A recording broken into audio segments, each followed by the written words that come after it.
You got a mouse rifling through your desk, Oh, huh? that was in my mailbox. It's just a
There's that Lakewood group, and she's been on Facebook, and she's just, poor girl.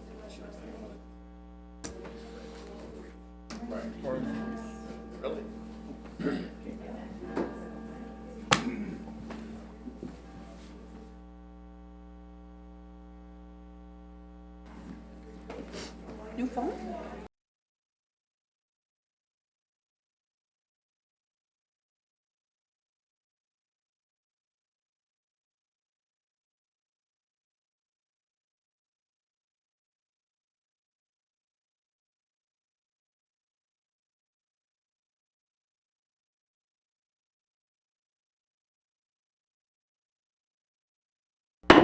The committee will come to order. Will commissioners, staff, and guests please rise for the Pledge of Allegiance?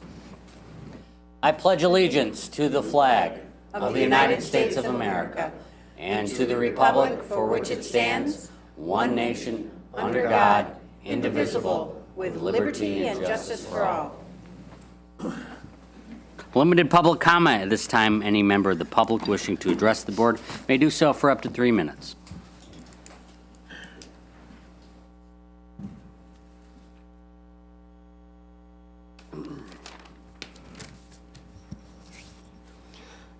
Good morning, Commissioners and Chairman Geiger. In the past, I've had the pleasure of speaking with you about county issues, my position on those issues, and how together we can make Berry County a great place to live and raise a family. I last spoke to you as a candidate for District 1, and although I was beaten in that race, I'm very confident that Mr. Tunison will exceptionally represent my district and all of Berry County. Today, I'm happy to be talking about one of my top 5 passions in life, which is Berry County Christian School. I'm joined today by Jolene Boger, our Director of Classical Education, along with several of our students from our public speaking class. One of them being my oldest son, Tristan, whom is one of 5 children that my wife and I are proudly raising in Berry County. I've had the privilege of serving at BCCS for the past 8 years as a school administrator, and I'm often asked, what does it mean to be a school administrator? I've responded with, it's a combination of the following positions: superintendent, principal, teacher, admissions coordinator, senior guidance counselor, baseball coach, school maintenance director, school maintenance worker, and most importantly, school janitor. And yes, I'm very confident in cleaning up puke or plunging toilets. On to BCCS. Did you know that this year we are celebrating our 50th anniversary? We started in 1972 in a one-room schoolhouse approximately 1 mile from our current Hastings campus. BCCS is much more than a K-12 school.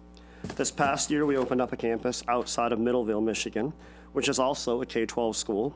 Additionally, we reopened Greenlight Driving as a means for young people in Berry County to have a local option for driver's training. And lastly, we operate a large homeschool co-op at Hope United Methodist Church.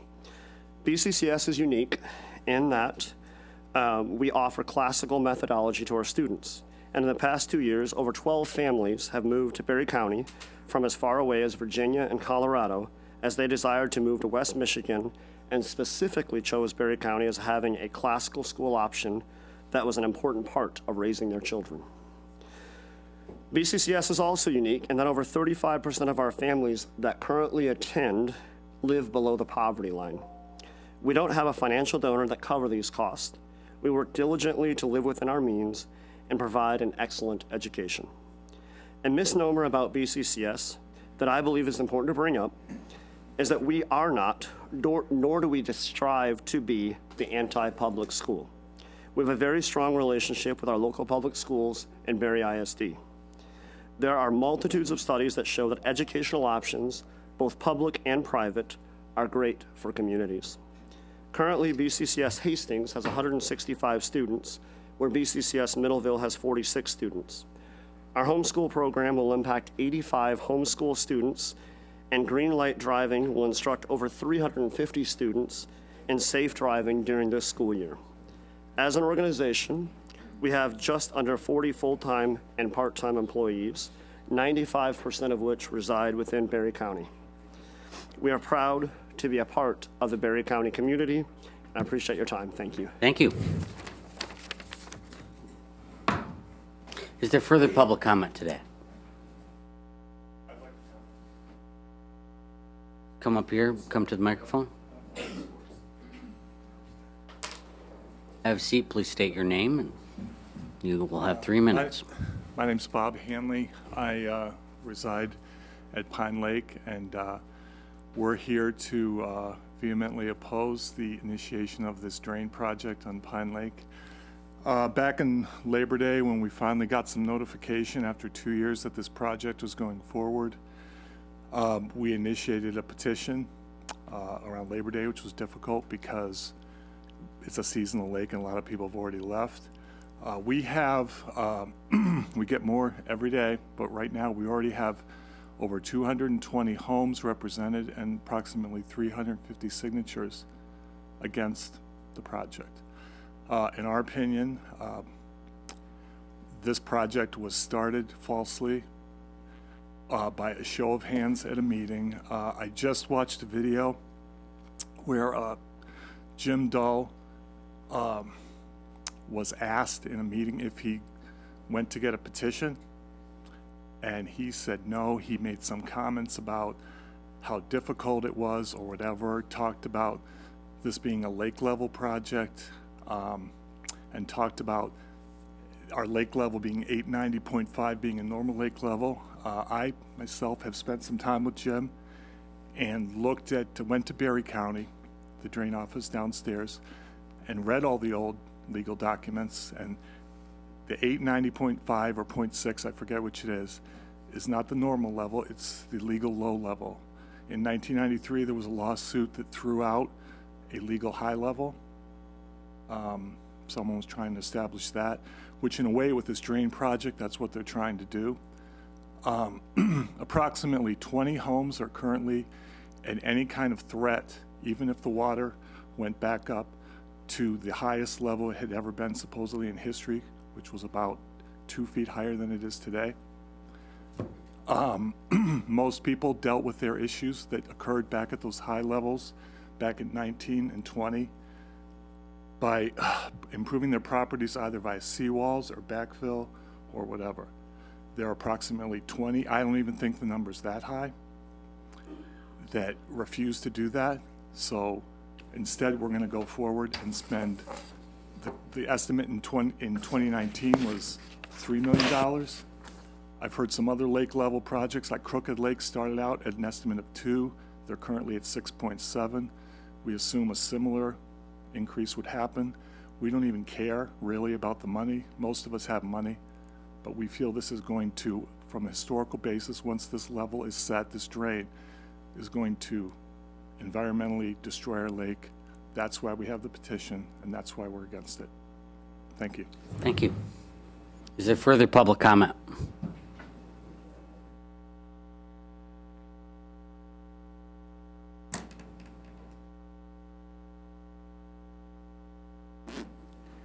Good morning. Morning. My name is Brian Reynolds, and among other things, I am the county surveyor. And yes, surveying is my day job. When you're not traversing the North Pole. That's the subject matter here. We're coming into the season where I get to exercise my superpowers. And so I would like to put a plug in for Charlton Park this weekend, Saturday and Sunday, the annual Of Christmas Pass, and yes, I'll be there. Thank you. Miracles do happen. Is there further public comment? Hearing none, we'll move ahead. At this time, the chair to entertain a motion to recommend to the Board of Commissioners adoption of Resolution 2217, resolution to authorize a resolution to initiate lake level project for Pine Lake. Does anyone want to make that motion? So moved. Gibson. Second. Motion is made by Gibson, supported by Connor. Discussion. We have Drain Commissioner Dull and Doug Kelly here to explain that. Good morning, Doug. It's good to see you. So what do we have here? Well, we started a survey a couple weeks ago about Pine Lake. Like Mr. Hanley said, we have been working for 3 years trying to control the very high waters that we had in 19 and 20 on Pine Lake. This is the court order that he referenced, which he's wrong. As you can see in this, in 96, December of 96, and February of 97, Judge Fisher reviewed this. It came from the 1969 court order that set a low level of 890 and a high level of 891. In the 90s, some members of the association sued the drain commissioner saying the lake was way above 892, their homes impacted, and they asked for some relief of some way of stabilizing the lake. The judge, through 5 years of court actions, the judge ordered Progressive A&E to come up with a solution to stabilize the lake, which is great. And Okay, so when was the first lake level established? 1969. So 1969 until now has had the same, No, let me okay. get through this. So 69, they set a low level of 890, a high level of 891, and they put in an augmentation pump. If it hit 890, they were to turn the pump on. Good deal. Fast forward to 90s, the judge looked it all over, realized that there was no way to control the upper end, asked Progressive A&E to come up with some kind of a solution. They went through 5 years of court actions. It went through the Court of Appeals. It went here. It went there. A&E came up with a solution of punching a hole through a hill, letting the water out, and that would be about $1 million.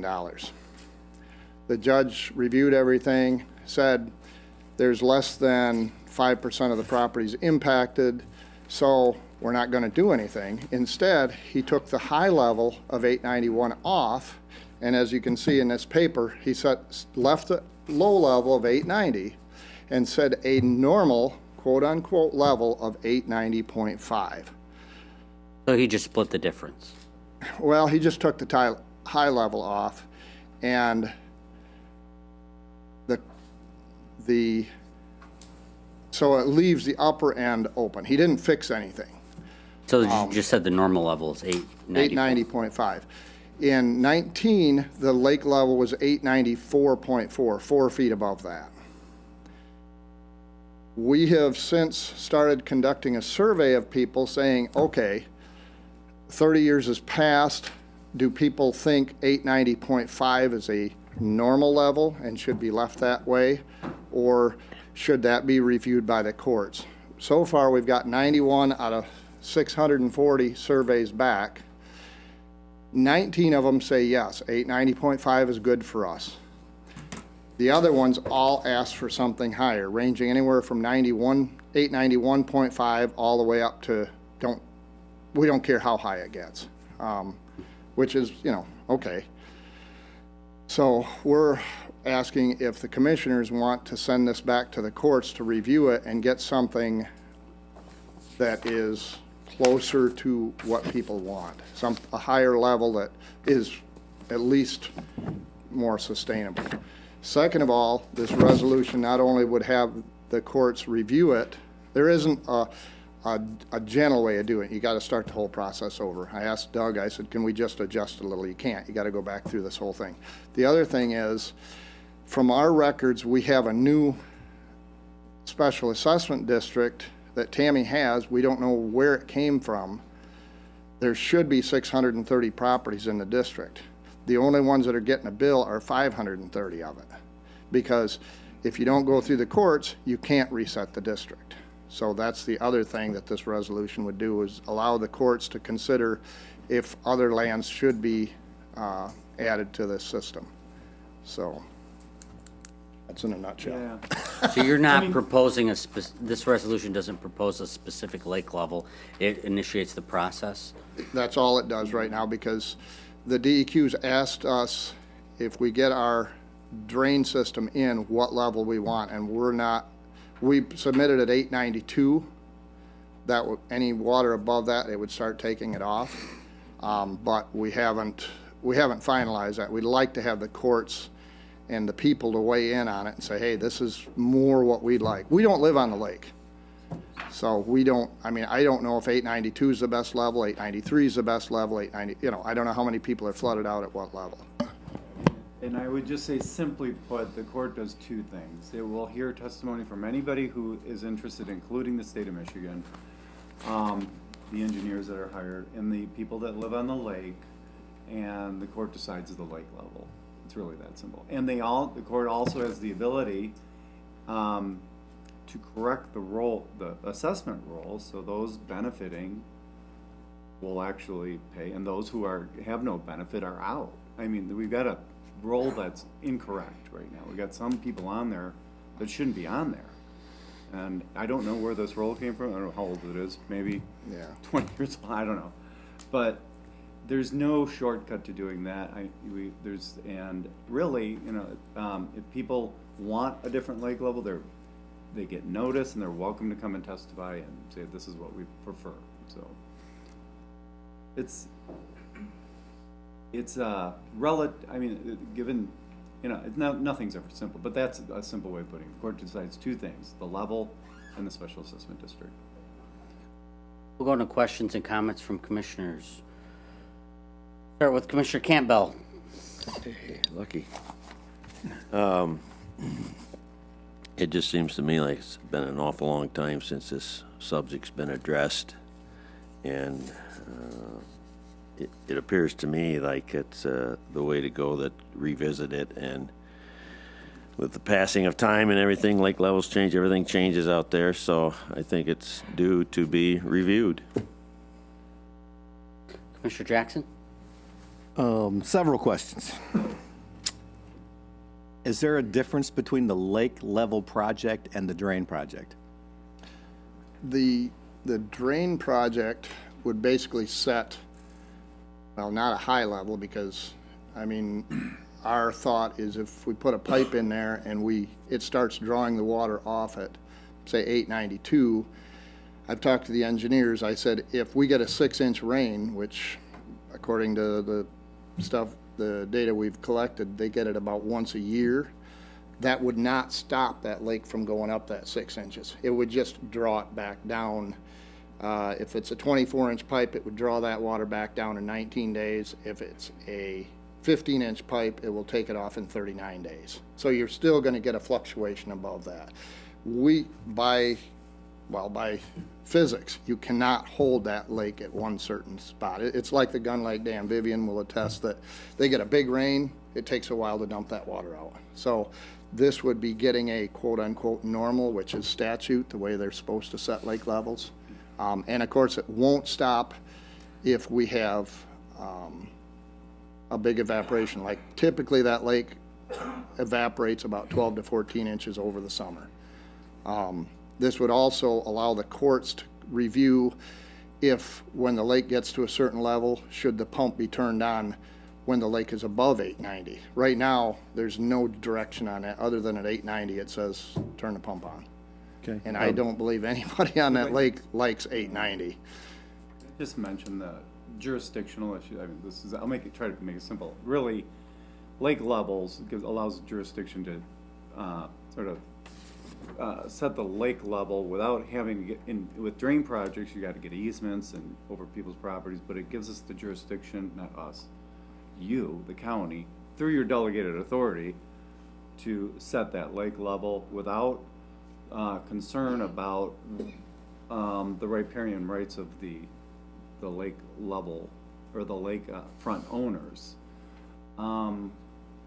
So yeah, and then the other difference is in the assessment process. The benefiting landowners are all on the lake.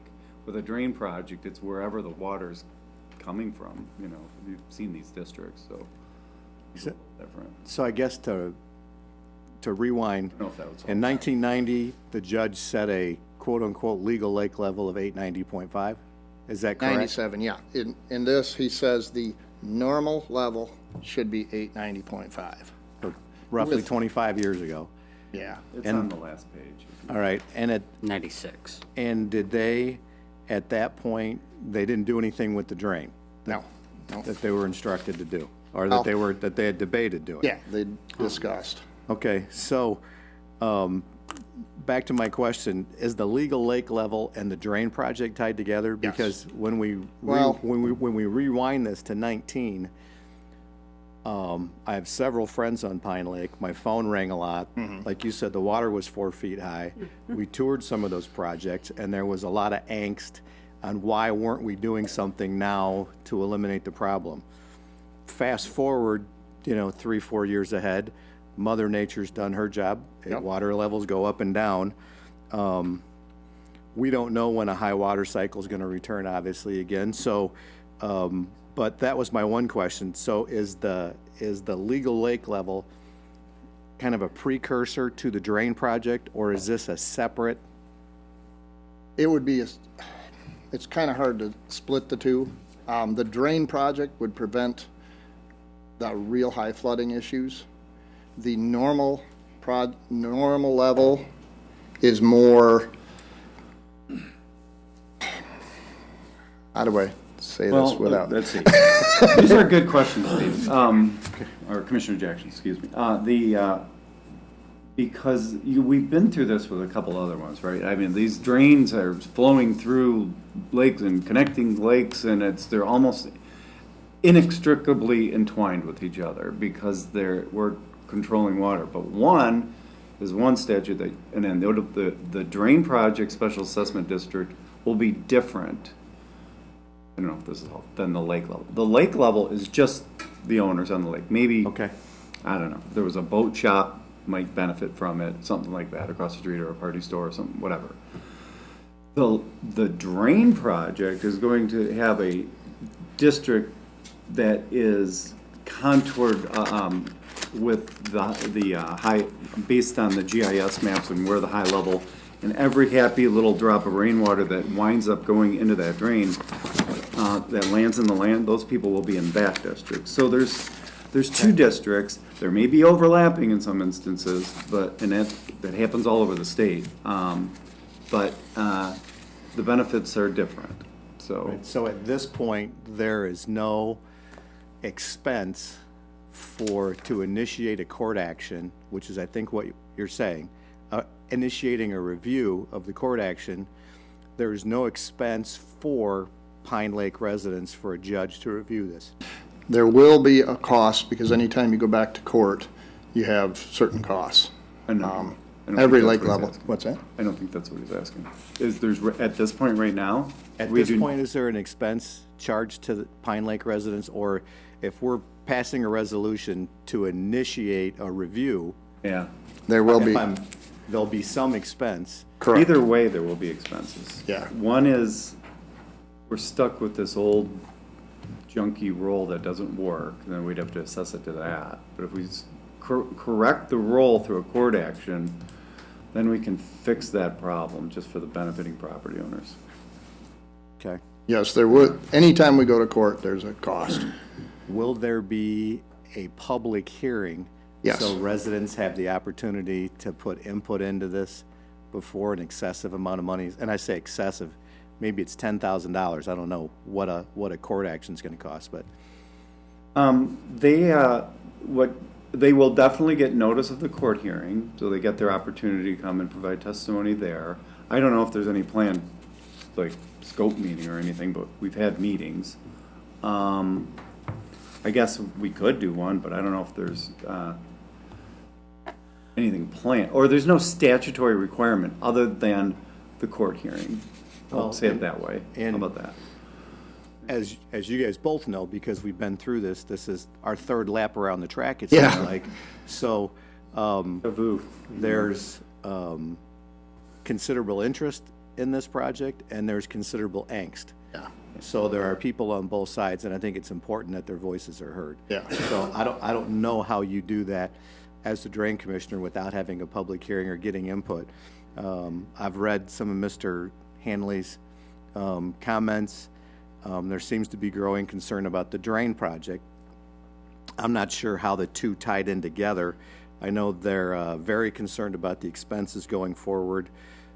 Water levels are down, so people's mindsets have obviously changed on some of that, but it doesn't solve the problem long-term if it's Right. not addressed and looked at. Being someone that lives on a lake with a drain, seeing the damage that's been done from erosion and other things going on, it's kind of mixed. I just want to be sure that their voices have a chance to be heard. Yeah. You know, on there, and I wanted to be sure that the legal lake level is already established. Yeah. There's already a legal lake level, so this is a review. Yeah. It is.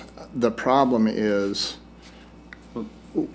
90% literally from the first 100 we got back say, we're not happy with 890.5. We don't want the lake at 890.5. No way, shape, or form.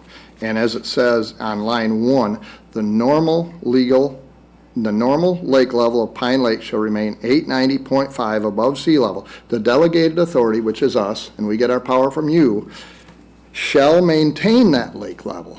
And I don't think anybody on that lake wants it. Well, sorry, there are 19 of them that have said, we like that level, we'd like you to maintain it at that level. The others 65 or 70 have already said, we don't like that lake level, it's too low. Okay. And that's why, we need input from you guys and possibly input from the court to review this and say, okay, where should it be? Okay, and sorry for taking, I know this is Vivian's district, so, but That's okay. Asking my That's okay. question, some of them. I guess here's my question. How many responses have you got so far? 91 out of 640 letters. 640 property owners. 91 seems like a pretty low response rate. Yep. So my question would be, do you think it would behoove us to table this for 60 days and bring this back and give Pine Lake residents a chance to put some more input into that lake level? Again, I mean, it's nothing we have to do today. We asked that they have their surveys back by the 9th, which is Friday, so we could have it compiled for next week. So originally, we thought we were going to the BOC. There was some miscommunication. It was recommended that we get to the COW, so we brought as much information as we had. We got another 25 today that we haven't put into this. I mean, I think what you're doing is reasonable as far as a review goes.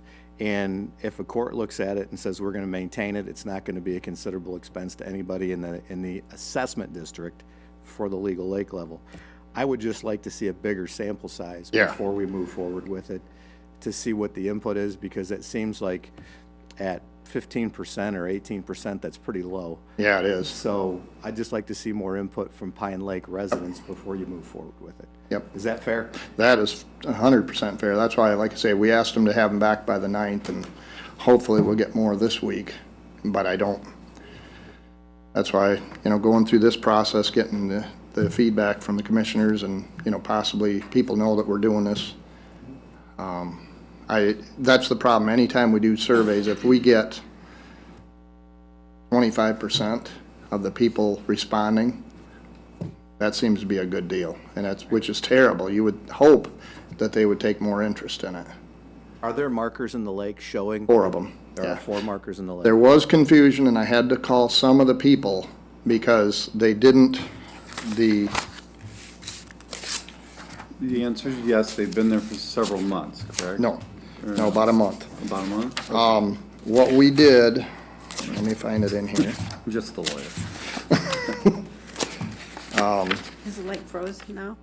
Our questionnaire said, I don't know if she put that in here or not. I don't have it in front of me. Maybe I do right here.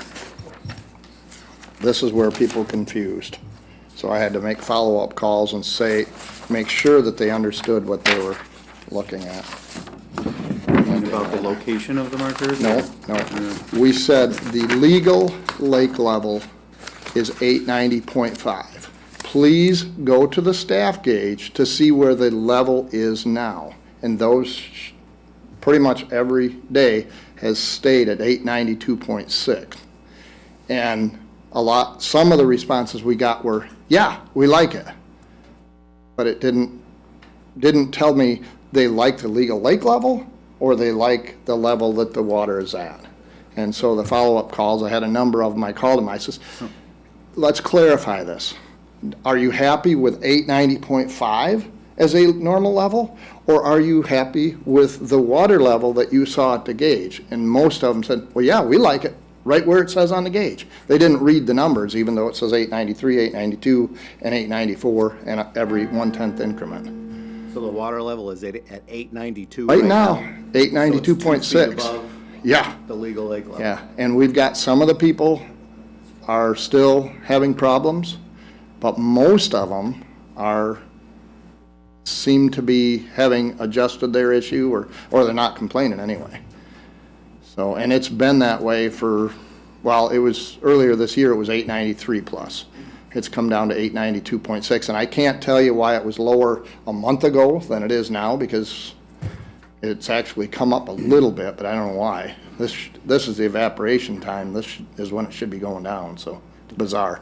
But yes, we do. Simple question is yes, we have 4 markers in the lake, and they all, the ones that were Bob Hanley and a few others sent us back a landowner agreement allowing the public to come on their property and view the gauge, because we didn't want to get we didn't want somebody getting hurt and the county getting sued because we allowed somebody on somebody else's property. All right, thank you.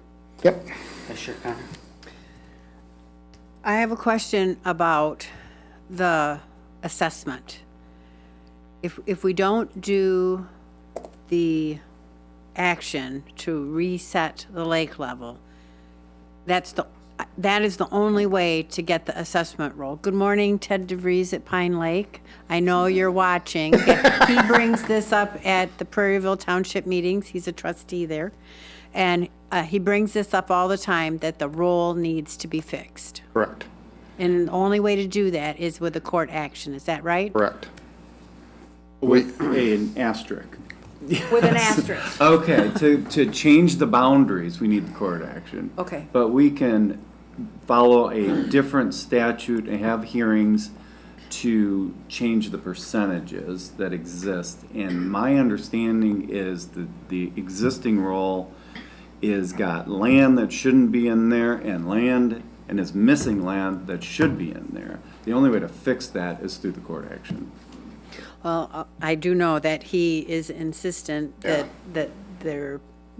not everyone who lives on the lake is paying for Yeah, we've got, well, especially we've got assessment. a development that was put in on Allegan side of the road that has 38 new properties on it, and they all have lakefront, I mean, they lake access. And we cannot add them people in without the court saying, yep, this is okay to do. So it'd be nice if they split the two so you could only do one or the other, but it's the same, it's the same hearing, I believe. And at the last township meeting, on the last township meeting, I know that you stayed afterwards to talk to some of the people from Pine Lake, but even during the meeting, there was a few questions, and that a lot of the people are saying that they like it where it is now, Yep, which is higher, the 892, is that right? 892.5. Because otherwise, if we enforce the 890, then we're going to have problems with people's docks having to be so far out into the water. Yeah. Is that not, Exactly, yeah. okay. That's why we don't believe 890.5 is a good normal level. I understand that's going to impact some. I mean, Yeah. David and I both live at lakes, Yep. so we understand what that means. So, but I can see that, I mean, you don't have all of your surveys back yet. You still got another week to go. So are you going to, well, we'll see what happens, what action is taken today. But waiting 60 days, you could do that. I know you Yeah. wanted to get it in this year, especially most of us on this board have been dealing with these high water issues since 2015.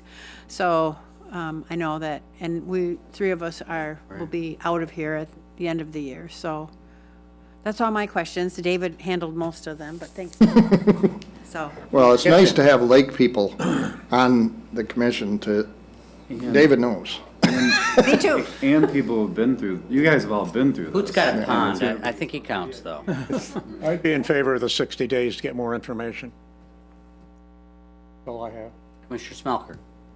Can you tell me, is there any expenses on the books now for lake level? Yes, well, for the outlet level, yes. Okay, and that would fall under the lake level project. Correct, That yes. falls to the Can you tell me residents. about what them expenses are? About $300,000. Guessing, I haven't updated it in the last few weeks, but, I mean, Tammy's out today, I could get you that number. Jim, is that 300,000 on the drain project or Yes. 300,000 on the legal lake level? 300,000 on the drain project. Okay, not on the legal lake level. Correct, yeah. Oh, okay, Oh, okay. thank you. So the way that you've laid it out seems logical to me, that the court made a weird decision that said this should be the ideal lake level, but we know that lakes fluctuate. Correct. But knowing the past, the challenges we've had with high lake water, and having the lack of, we haven't had a flood of residents come in here and ask us to do something about it. How is this, why isn't this a solution in search of a problem? So the water's high. Yep. We move on. Let's live Property with it. damage, right? Is there property damage out there? Yeah, Yeah. yeah. So, One lady lost her house, didn't she? They got one that's got a lot of sandbags around it, numerous ones that are, their sump pumps run all the time. They put in seawalls, but the groundwater for some reason doesn't respect seawalls. It goes under, it goes see, around. that's what I want to know. Yeah. What's the consequence on the property owners for having this issue? So we do have people sandbagging. It's a lot better now. Okay. At 892.5 or 6, we're not getting, I mean, we're still having people, we want this to get done because we don't want to return to 894.4 or Yeah. more. I mean, historically, if you look at the graphs, in 69, they couldn't get it up to 891. In the 90s, they were over 892. Fast forward 25 years, it's 894.4. I mean, Yeah, Commissioner Geiger, I would also say this order, not ideal, the way it's written. I don't know whether we're in violation of it or not. I mean, the way it's written, I mean, it could go either way. yeah. So, I'd like a better order. It's like, all right, you either keep it here. Right now, there's no way to get the water out of there. If we have, there's an augmentation well to bring it up. I don't know if it's ever been turned on. So we don't have the legal ability to lower the lake level if we need to lower it. Therein lies the problem. Okay. And we can't follow this, I mean, when it says we're supposed to maintain something, Okay. You can look at the last page, I mean, it's not the way we would have liked to seen the order written. Commissioner I would Connor has a have follow-up appealed question. this if I was the lawyer, so. What, in the studies and everything that's been done, what are the engineers recommending as a level? They're recommending the structure at 892. 892. Because they say, like I say, with a 6-inch rain and it goes up 6 inches, the lake goes up pretty close to that. We have roads and houses that are impacted negatively. I pushed more closely to 892.5 or 893 because the more water you get in a lake, the happier people are. And a lot of them, they want to be, I mean, it's a recreational issue. It's kind of like a speed limit. Do you set the speed limit at 55? Well, some people are going to go a little higher. It's a very challenging situation. And so trying to get a normal level, and Dave and I have talked about this at Long Lake. I mean, you're talking this much of between flooded houses and where people want the water. Right. It's a mess. So Commissioners, I will have you note that we did receive a few letters and emails regarding this issue. They seem to be in opposition to it. I'll pass those around for the boards. I got two over here too, so. So what are the board's wishes? Copies. You want to pass those I'm hearing way? that, yeah, you can pass those around. I'm pass one copy that way. You want to pass? Are this they way? all the same? They're all the same. This is just Okay. photocopies. I'm hearing some want or interested in postponing it. What do you think, John? I would like to see the rest of the survey, and I think we have to wait until the survey deadline that Jim said is over and Yeah. calculated. My big thing is I want to make sure that, folks like these have ample opportunity to come up and talk about how this really affects their life. Because the big reason that they move to these lakes is because of the quality of the quality of life, and it's a beautiful place, and I really don't want to be messing with somebody's backyard or back dock. What do you think, Commissioner Connor? Yeah, I have said right from the beginning to Jim, I want to see the surveys. I want to see all the surveys. Let's see the surveys. So, Commissioner Jackson? I'm kind of in favor of that, giving it a little bit of time, whether that's 30 days or 60 days. in looking at giving Jim some time to put the rest of those surveys together. And just one follow-up question for clarification. As I'm reading the letters and the communications, there seems to be the angst over the cost of the drain project, and obviously with Crooked Lake being in the paper and the news as much as it was, there's a lot of concern that a $3 million project could be a $30 million project or a $6 million project. I just don't know how all that, the legal lake level seems to be tied to setting a legal lake level, then you can establish a drain going into that process. The engineers, and that's what the 300,000 has been so far spent on most of the engineering behind the scenes work for the drain. Yep. Okay. Is there a process or a probable solution that you've tagged to say, hey, this is going to be $1 million or $2 million or whatever the case is at this point? We're still thinking that we're gonna be at 3 million or less, but there's still some, we have a gravel pit we think we're gonna take the water to. And we're in negotiations with that gentleman to see if we can get an easement. He signed that we could apply for our permit. We don't have that set in stone. We did finally get the draft permit from DEQ. That's the biggest one usually, because you don't know what things they're gonna make you do. The draft permit looks really good. They're asking for 3 years of monitoring of all the wetlands around the lake, anything within 500 feet, which I don't have any problem with that. I did ask that we change that we only pay a wetland specialist to monitor from April to October when the growing season is, because there's no sense in paying somebody to go out there in the middle of the snowstorm. And, you know, I mean, the other thing is that we have to put up a $150,000 bond in case there's any negative impacts. So everything else we pretty much covered. We got LRE doing the engineering. We've got Streamside Ecological doing the wetland impacts. We had Turtle Dave do his review of the turtles and frogs and fish and all that good stuff. I mean, DEQ, Eagle, whatever you want to call them, is they want to know all the impacts of this, and they did ask about 892.6 as an outlet height.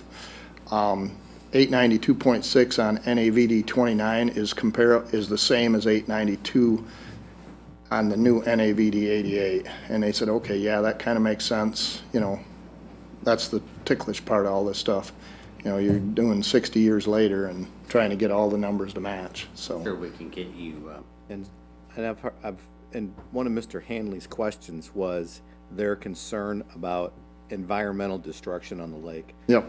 So obviously this is something that Eagle is going to closely monitor, go through. And I guess having seen this on 2 different lakes recently and not seeing those impacts, I'd be curious to see what those studies come up with.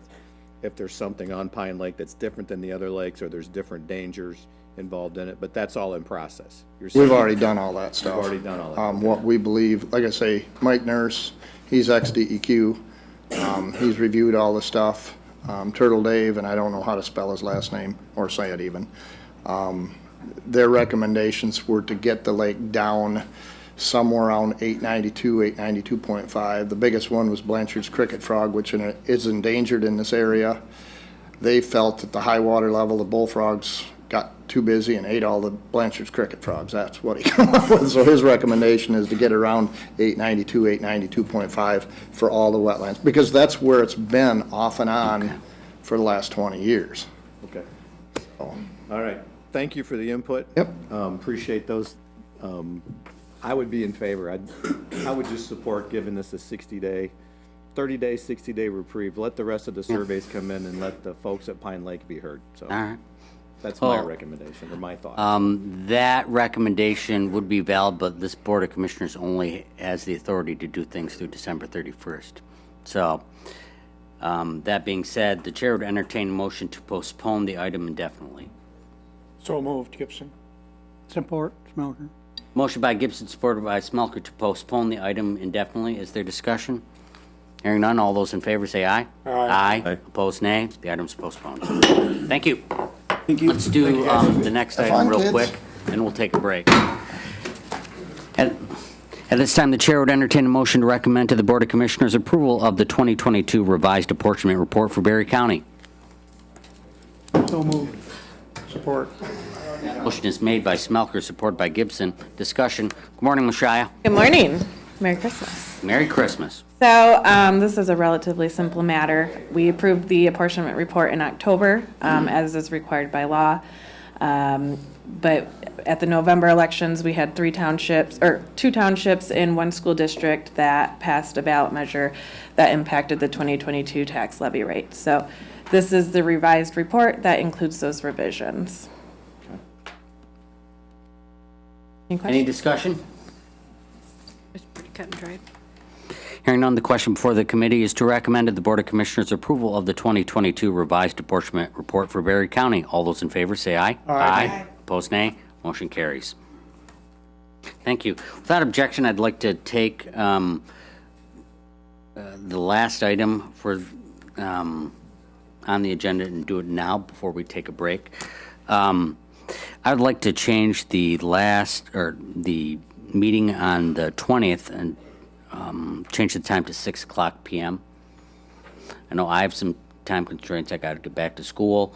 And also, we have 3 commissioners leaving, and there might be some interest in family and friends attending the night meeting. Does anybody have a problem with that? I do not. But the location, Here. how about security? We're pretty tough. I think we'll be fine. We can have a posse member here. Well, I was just thinking somebody's not on the door downstairs there, put people in, so. We'll make sure it's covered.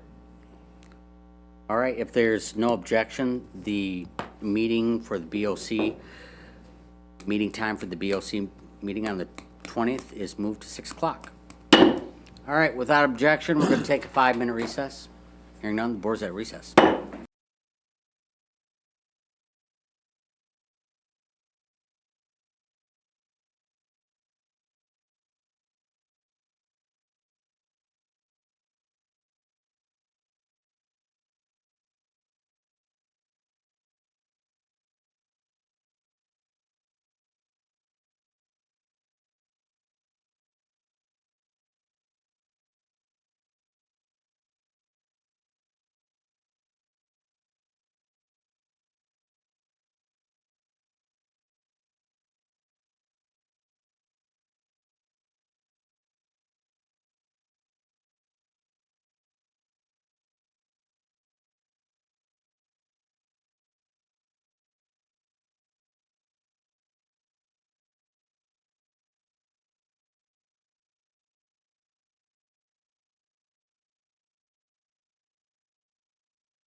The committee will come to order. At this time, the chair would entertain a motion to recommend to the Board of Commissioners approval of the 2023 agreement between Berry County and Michigan State University for access to MSU Extension programming. So moved, Jackson. Support, Campbell. Motion is made by Jackson, supported by Campbell. Discussion. Good morning, Aaron. Good morning. Welcome back to Good morning, Berry County. Commissioners. Thank you. So yes, as you just mentioned, I'm here to present for signature the contract between MSU Extension and Berry County. Essentially, the contract is the same language. One small change is that we're hoping to increase 4-H support while reducing a little bit of our office support. The budget line item would not change, so it would not impact the bottom line of the budget of the contract. So that's the only small change that we're hoping to make. Are there any questions or comments from commissioners?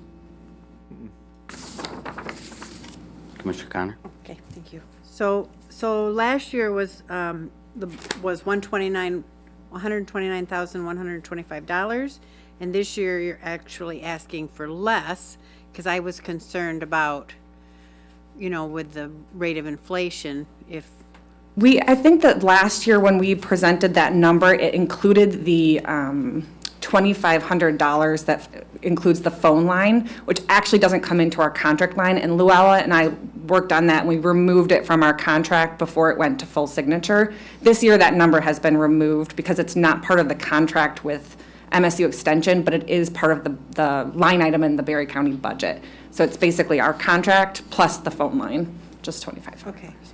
And so you're decreasing the office clerical to half-day? Yeah, so Half-time, excuse me. yeah. So essentially, right now, we have full-time funding for office support, but we just, our office clerical person resigned in October. And so it gives us an opportunity to kind of look at our budget. And what we really need is to increase our support for the 4-H program. We have over 200 volunteers annually that we're trying to push through our volunteer selection process, make sure everyone's safe to work with children. We also have over 800 youth that are enrolled year-round, that we re-enroll year-round. And so we've sort of hit our capacity for growth in that model with one full-time program coordinator. So with this, and then again, my next line item in the agenda, which is the Norris Tree Harvest Fund, we're looking to essentially create a new 4-H program coordinator position. And I've just recently submitted an application to the United Way to sort of patchwork together a position to do outdoor education, to do other non-traditional, non-ag related programming with youth. So, because lots of times when I'm over in the Titan Center, there's no presence over there. Yeah, right now we're open 2 days a week, just based because our person resigned okay. two months I a didn't week. know Yeah, that. so we're open I on didn't- Tuesdays and Thursdays full time, but I'm having program staff cover the front office. Okay. And we were a little bit in a holding pattern because we wanted to make this request to the Board of Commissioners, so we held off on reposting our full-time clerical position while we were able to come discuss this with you all, see how you wanted to move forward, and if that's okay to move forward with in addition to clerical support, that's okay. Our 4-H program coordinators who would be based up on the front desk could also, answer phone calls. About 90% of what we do is 4-H in that office. It's by request. People come in to meet with the 4-H program coordinator. And it's a great program. I mean, I've been totally supportive. I think it's wonderful, the fair, all of the things that, that you folks do with kids. I think that's great. So I don't have any other questions. Anybody else? Well, most of this county government is aimed toward criminal justice, it seems. Most of our spending has to do with crime and delivering justice. This is one area that anybody can be a part of, and it may be the only part of county government that affects somebody's life. So it's well worth it. Any other discussion? Hearing none, the question before the committee is to recommend to the Board of Commissioners approval of the 2023 agreement between Berry County and Michigan State University for access to MSU Extension programming. All those in favor say aye. Aye. Aye. Opposed, nay. Motion carries. This time, the chair would entertain a motion to recommend to the Board of Commissioners approval to release $19,772 from the Norris Road Forest Property Fund to partially fund a position for 4-H program coordination of educational programs, example, natural resources, sustainability, and outdoor education. So moved. Motion is made by Gibson, supported by Jackson. Discussion.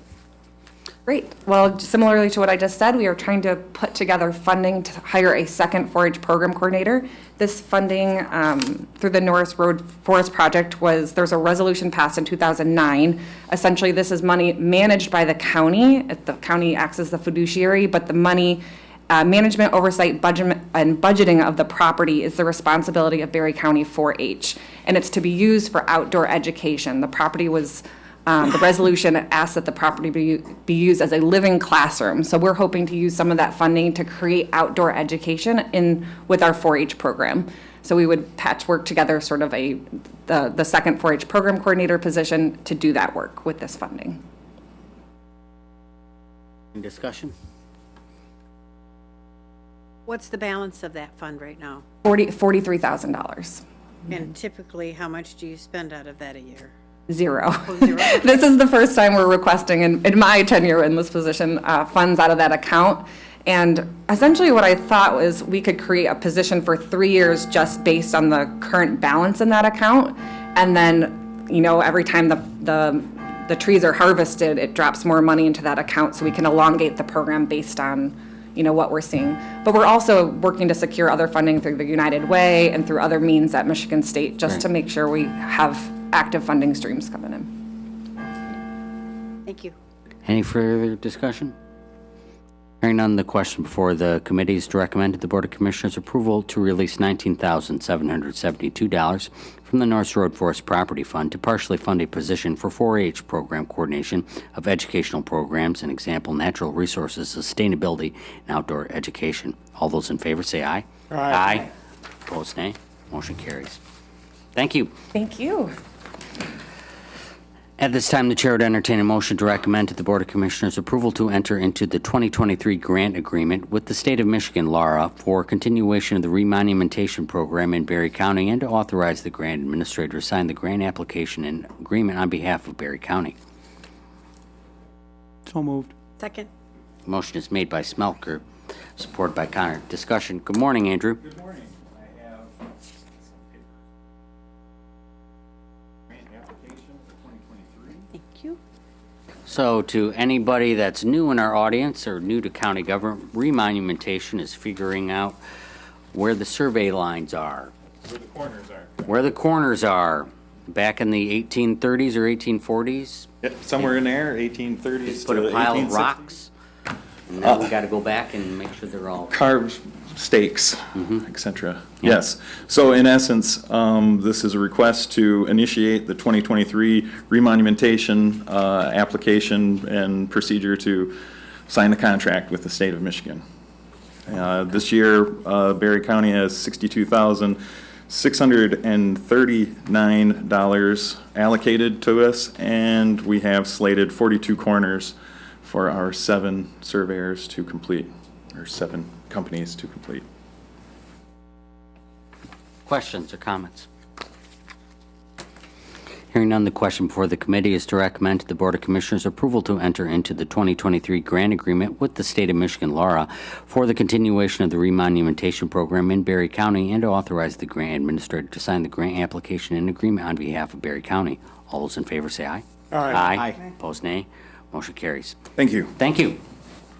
At this time, the Chair would entertain a motion to recommend to the Board of Commissioners adoption of Resolution 2222, a resolution for approval for the Berry County Parks and Recreation Commission to apply for a Michigan DNR Spark grant to fund improvements within the Charlton Park recreation area.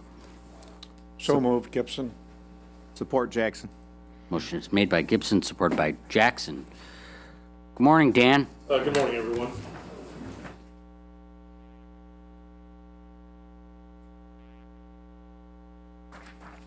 Thank you. A DNR Spark grant, what's that? It's a new program. Interesting. They opened this new grant opportunity up about October 24th, I think. So it's been a pretty quick turnaround. Before you move on, do we really have a drive in Charlton Park named Havoc Drive? Yes, sir, we do. Okay. Yeah, so as you can see there, you had the resolution in front of you. These are the items we're looking at trying to upgrade or improve at Charlton Park back in the recreation area.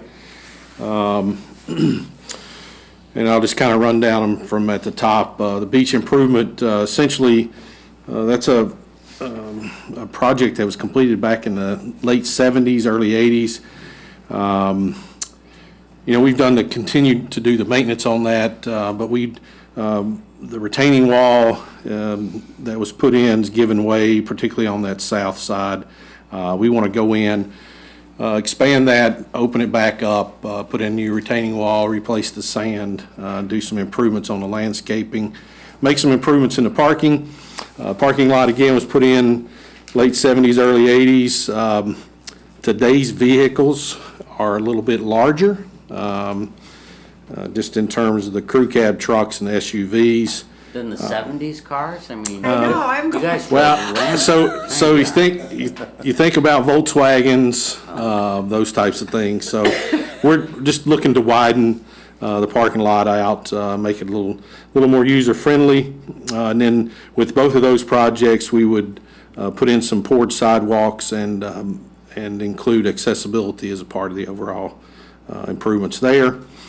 The bigger portion of the project is on the south side there on the point. And you can see there, again, parking improvements within that area. We would look to demo 2 mini shelters that we have at that location and then construct one larger shelter pavilion. Don't remember the dimensions right off the top of my head of what we were looking at, but it's basically taking the footprint of 2 and creating 1. One of the challenges we're continuing to bump up against with that location is just they're not large enough.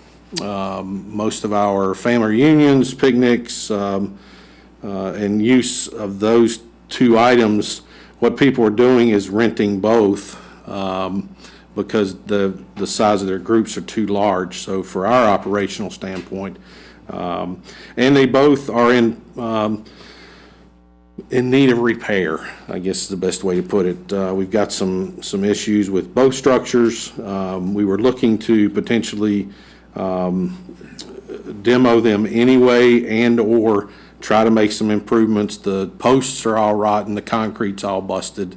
It's just, again, construction from the 1970s and early 80s. So it's not a lack of maintenance, it's just they've worn out their welcome. So replacing those 2 with one larger structure. And then the 3 bigger things, I guess, in terms of this, the canoe kayak launch. I don't know how many of you are familiar with those, but it's Easy Dock system, and they, I think there may be one up in Middleville, if I remember correctly.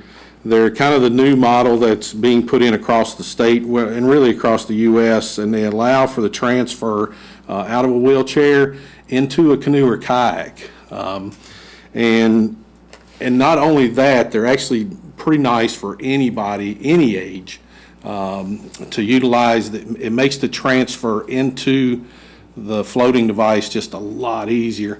And then you maneuver yourself down a slide either direction into the water. So this would be the first up on this end of the county, and we would hopefully be able to get that put in. I did indicate on the west side shoreline, but again, if you look at the map, don't get overly excited about location on some of these. The permitting process with Eagle and then the design and engineering may move some of these items. As an example, the canoe kayak launch could potentially move to the east side.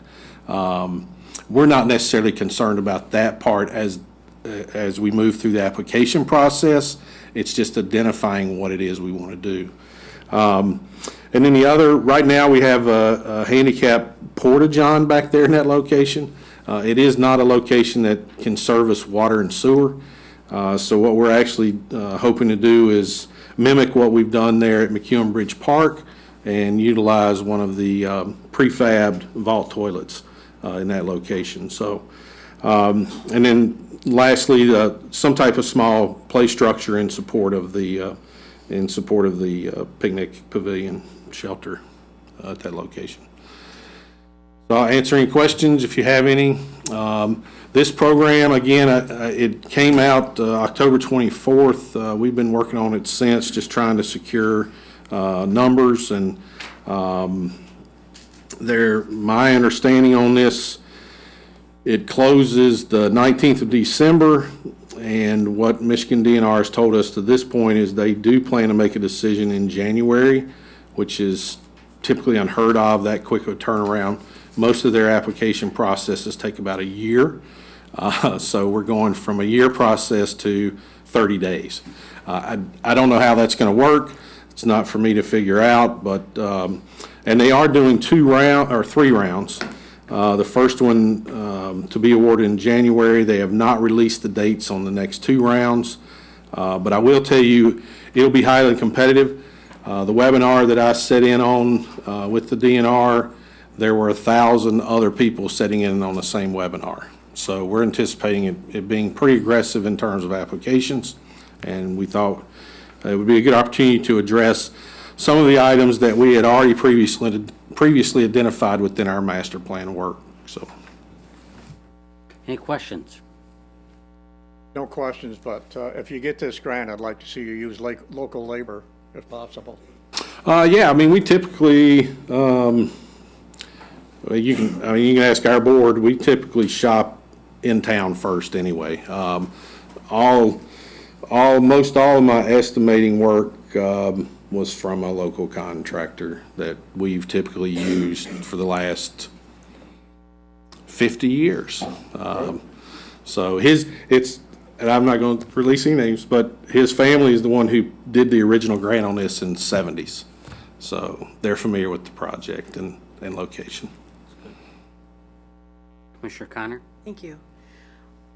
Would it be possible to just get a list, not detailed, but like beach, $50,000, sanitation, just a list of the expense for each of the beach, sanitation, picnic, playground, canoe and kayak? Sounds like it. Oh, thank you very much. And then the other thing is on the resolution, after the fourth whereas, where it says Berry County proposed 2023 appropriation, could that part of the resolution to be changed so that we make sure it says that it's coming out of the Charlton Park Fund? Yeah, absolutely. There's no. It's just vague. Yeah, it could say Berry County Charlton Park Fund. What they provided was a sample resolution. Oh, okay. And that was simply the language from their sample resolution. Okay. I just thought that it would be more clear. Yep, absolutely. Thank you. That's all I had. And thank you for the list. Yes, ma'am. Any further discussion? Hearing none, the question before the committee is to recommend to the Board of Commissioners adoption of Resolution 2222, a resolution for approval for the Berry County Parks and Recreation Commission to apply for a Michigan DNR Spark grant to fund improvements within the Charlton Park Recreation Area. All those in favor say aye. Aye. Aye. Opposed, nay. Motion carries. Thank you very much. Commissioner Connor, do you want to introduce the next item? Thank you. I got it right here. Okay. So this next item, Brian was here back in, I believe it was June-ish, and brought this just in public comment. So he's been wanting to come back, and now we have several. Come and sit down here at the table. And we have did you bring any lists with you of the 40, did you say 43 or 44 counties that have already passed this? There's 45 now. 45 now. Okay. And I can make sure to review that list with y'all. I do have a few packets of information just related to some of the things we'll mention today. Is it okay if I just distribute? Yeah.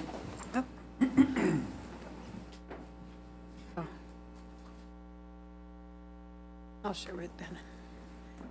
So, and this has to do with going back to the legislature, because when they reformed the no fault, they made some changes that are really impacting some families.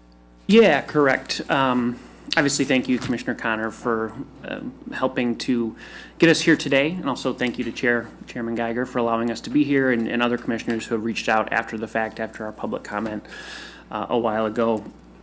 So big picture, if I can just rehash from the June public comment. So as I mentioned, I'm with AdviseDCare Home Health Care. We're a home health care agency servicing the entire state of Michigan, including residents in Berry County. Ms. Sandra Poland's one of our clients, and she was kind enough to join me here today. So we knew the auto insurance reform was kind of coming up on the brink in 2019. It's been a topic that's been talked about for years, and there's been discussion over and over again in needing to maybe make some changes and amendments to that structure. In June of 2019, the bill did pass the House, and there was a historic yahoo from our legislative leaders. And I think from our perspective, it was very much, okay, now that this has passed, let's figure out what's in there, what's going on, and understand some of those changes that were made. For a long time, we were, as an organization, told to kind of sit on the sidelines and let some of the other more professional lobbying groups do our work for us in Lansing. And unfortunately, they didn't come through as well as we would have hoped. As a big picture overview of our work in talking with legislators, we had started connections and talking with folks again in late 2019, concerned over some language in the bill, and many told us that home health care from an agency wasn't going to be affected. We didn't have anything to worry about. It wasn't intended to be messed with, because over time we had been providing quotes for care and services to individual insurance companies and the Michigan Catastrophic Claim Association. Several of those quotes are actually provided in the packet I handed out. There were rate surveys conducted, and that was part of the Michigan Catastrophic Claims Association process for ensuring care was delivered in a financially responsible manner. So we didn't, again, as we're talking to legislators, we didn't necessarily think, okay, maybe this won't affect us, right? Some good things that were put into the bill. Certainly fraud prevention was introduced. Utilization review was also introduced, which is something that all insurance companies use. There was a cap on the benefits payable to drivers who do not purchase insurance, which also seems like a good thing, because that was a problem before where drivers or non-drivers in certain areas would choose to be injured in a car accident just to say they were injured in a car accident, so they would get additional treatment. So it's good to have that cap and prevent that. And then also now drivers have choices. We all have choices as to which coverage level we will purchase based on our own personal needs and budgetary maybe restrictions or just information, which again, we truly believe is a good thing. The biggest challenge, though, did come with the state enacting a 45% reduction in services that are payable, not rendered payable by Medicare. So what does that mean? That means right now Medicare does not pay for hourly care support in the home. That's something that's either paid on a private basis or under a Medicaid waiver program. But auto insurance and work comp and the Veterans Association, VA Care, does allow for some hourly care to be provided when it's deemed medically necessary by either a physician and or meets certain requirements to meet and pass through utilization review. And so our biggest concern came that these services were going to again be cut by 45%, which, as you can see from some of the data provided, our average bill rates for many companies were around $30 an hour, meaning we would bill and expect to collect $30 an hour, sending in a caregiver to care for the needs of individuals similar to Sandy. So what does that mean now? Essentially, in July 1st of 2021, that portion of the law took final effect, meaning we were only allowed to get 45% of that rate. Ultimately, after a few months of getting zero, that resulted in a payment of $12 to $15 an hour as a business. The way I explain it to my mother-in-law, who is her husband, my father-in-law, is an electrician, it'd be no different than telling an electrical company that, hey, you can only charge half of what you were charging if electrician shows up, plumber shows up in your house, $100 an hour, whatever it is. You only have to pay half of that now. So this change that the legislature enacted that did result in significant cost savings to consumers did come at a price, and you're saying folks like yourself. Correct. So your care was covered. It was just covered before, and now it's not. Somewhat. Correct. It was covered under the, if I can, Cindy, then if it was covered under the direction that the MCCA was getting quotes and obtaining authorization or approvals for services to be rendered. So there was already these price controls really in working with home health care agencies. Now there were others like individual families and trial attorneys that unfortunately found loopholes in our system to overextend the expense of certain clients and certain families, and then as attorneys took a third. Again, and no disrespect to any attorneys or attorneys in the room, everybody has a role and a job. But it certainly increased expense and increased challenges over time. So one of the things that, to your point, Chairman Geiger, one of the things that, yes, Sandy and others in her position were not able to obtain the same level of care and service because providers were being essentially cut in half by what we could reimburse and what we were being reimbursed. So we couldn't necessarily lower our pay rates for staff by half because of market wages, and even that would drive that below the minimum wage. But yeah, the important thing is that pay cut or reimbursement cut didn't come at a inflated rate that was being reimbursed. It came at a market-driven, already pre-approved rate, which made it so that care was unsustainable. But the cut came hard, and it Absolutely. came unexpectedly. Absolutely. Yeah, Sandy, if you want to share a little bit, just, I guess, of what you had kind of experienced through that, we can. And I know that our local newspaper has done quite an extensive story on, or series on, some of the people locally that have been affected by this change. So, first of all, before you speak, thank you for sharing your story with us today. Okay. Again, I'm Sandra Poland, and I was injured 6/15/13, which is 9.5 years ago. And I came to Advisor Care, I think, a couple years after I was injured, and they provided my care. And the insurance company that I had, I didn't really have a problem with until all of this came about 6 months ago, a year ago. And in doing so, thank goodness I have some caregivers who've been with me for a long time. But had I not, and even then, sometimes, you know, they need days off. Well, in order to fill that void, I have to go back to the company and say, hey, I don't have anybody. What do you want me to do? Just lay here and squalor? And luckily, I have a family who can step up when they need to. But if it wasn't for them, I would be lost. Because I can't, I can do a lot for myself, but I can't do everything for myself. And without that care, who knows what would happen. Brian, how many individuals are there in Michigan that have a situation just like?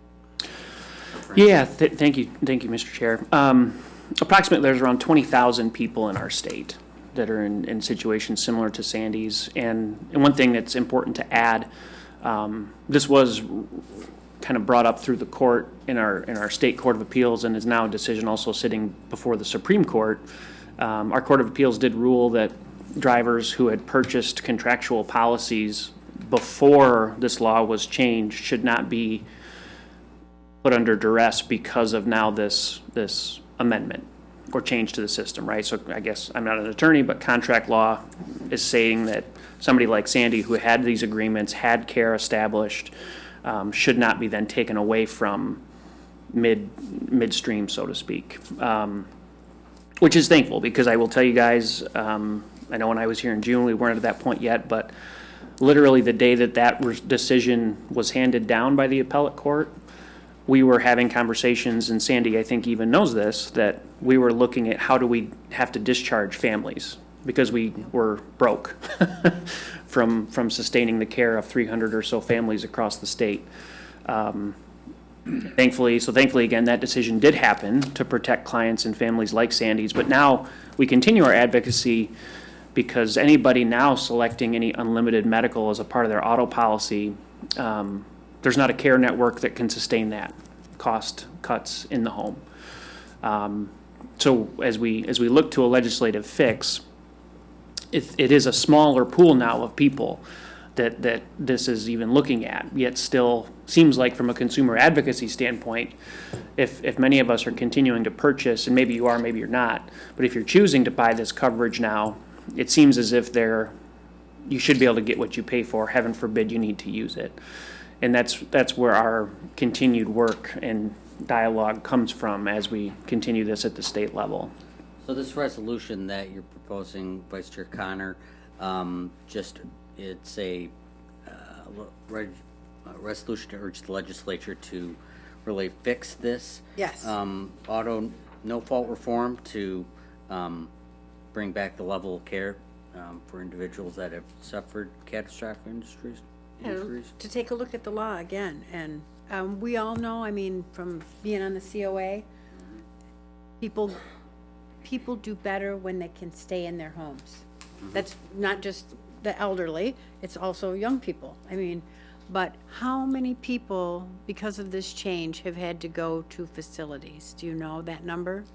I don't know that number offhand. A lot of individuals, I mean, the video I wanted to show, we've been getting stories of those that even now, after the laws changed, cannot get access to care.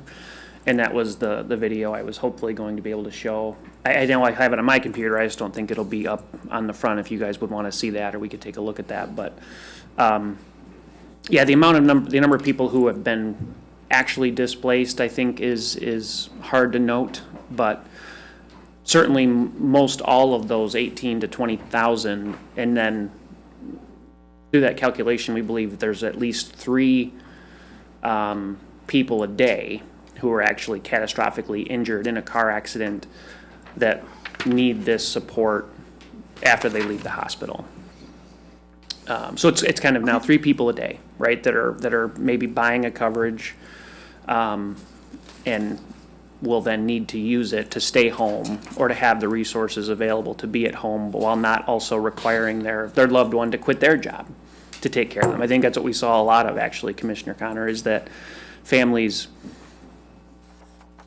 when care was removed, in lieu of sending their loved one to a skilled facility of sorts, in order to keep them home, a lot of families, I think, quit their jobs and ended up staying at home with them just to maintain that sense of independence in life. Can I interject? I don't think anybody who's been injured or hasn't been injured understands the impact that you're dealing with the situation like myself, but then you interject this kind of disruption, it impacts the health and the mental ability for those people, and which makes it even worse. Correct. So, and this resolution doesn't change the law, but what we're doing is we're encouraging the legislature to relook at these changes and to fix them. That's what the resolution does. And with that, I would like to make the motion to recommend to the Board of Commissioners adoption of resolution number 2218, resolution urging state legislature to amend the Michigan Auto Insurance Reform Act to amend the reimbursement cap for auto accident victims and home health care. Is there a second? Support, Gibson. That motion is made by Connor, supported by Gibson. Any discussion? Hearing none, all those in favor say aye. Aye. Aye. Opposed, nay. Motion carries. Thank you. Thank you. Thank you. You have a question, Commissioner Smelker? No question, just a comment. That I honestly think that resolutions don't mean much. So I think it wouldn't hurt us to call our representatives, talk to them in person. That's all I had to say. Thank you. Okay. Thank you. Thank you. Thank you, Board. You think you can handle this? I think we can handle it. At this time, the Chair would entertain a motion to recommend to the Board of Commissioners adoption of Resolution 2219, a resolution to approve settlement agreement Wayside Church et al. Versus Van Buren County and et al. Western District of Michigan, case number 114CV 01274. So moved, Gibson. The motion is made by Gibson, supported by Connor. Discussion. Thank you. Yes, you might recall that the board met in closed session, and this is following on to that closed session. This is now the action that council has advised the board to take in relation to this lawsuit. The suit itself is Wayside Church versus Van Buren County. And you may scratch your head a little bit, or at least those that aren't familiar with it, why Berry County is addressing a Van Buren County case, and that's that this settlement agreement is will include 43 counties, and it's designed to establish to form a class with regard to this, in which Berry County would be included. Again, it involves 43 counties. It is with regard to foreclosures of property going back to 2013. So from 2013 through 2020 is the date with which the settlement occurs. From 2020 on, the process was changed in relation to a Supreme Court ruling. So this is to settle claims that have been brought between 2013 and 2020. One of the issues that is always of interest is what is our potential liability, our exposure. This is not a case that is covered by MMRMA. MMRMA which our insurance is handling and covering the costs of the attorney, but the actual claims will not be covered. Our foreclosure fund will cover that. The settlement involves, I don't know the number of claims, but a total exposure approaching 1.7 million. We have about 2.4 million in the foreclosure fund. That being said, it's estimated that claims could be as low as, when it's all said and done, 500,000. So I think the important part for the board to know is that we did not utilize any of the funds that were available in the foreclosure fund over the years. Okay. So we do not need to ask the general fund or any other fund to cover the potential exposure on this settlement. Any questions? Hearing none, the question before the committee is to recommend to the Board of Commissioners adoption of Resolution 2219, a resolution to approve settlement agreement Wayside Church et al. Versus Van Buren County et al., Western District of Michigan, case number 114CV 01274. All those in favor say aye. Aye. Opposed, nay. Motion carries. Thank you. Public comment. At this time, any member of the public wishing to address the board may do so for up to 3 minutes. Commissioner comments. We'll start with Commissioner Smelker. I have nothing. Thank you. Commissioner Gibson. I have nothing. Vice Chair Connor. Nothing. Commissioner Jackson. All set, thank And you. Commissioner Campbell. I'm good. I do have a comment. We do need to take our annual board photo. Usually we do at the beginning of the term, but this will do it at the end of the term. Catherine Getty had an unexpected death in the family, so I don't know if she's going to be here next week. So let's plan on taking that photo on the last meeting. Does that sound good? Sure. Cool. We've reached the end of our agenda, and without objection, the committee will now adjourn. Committee's adjourned.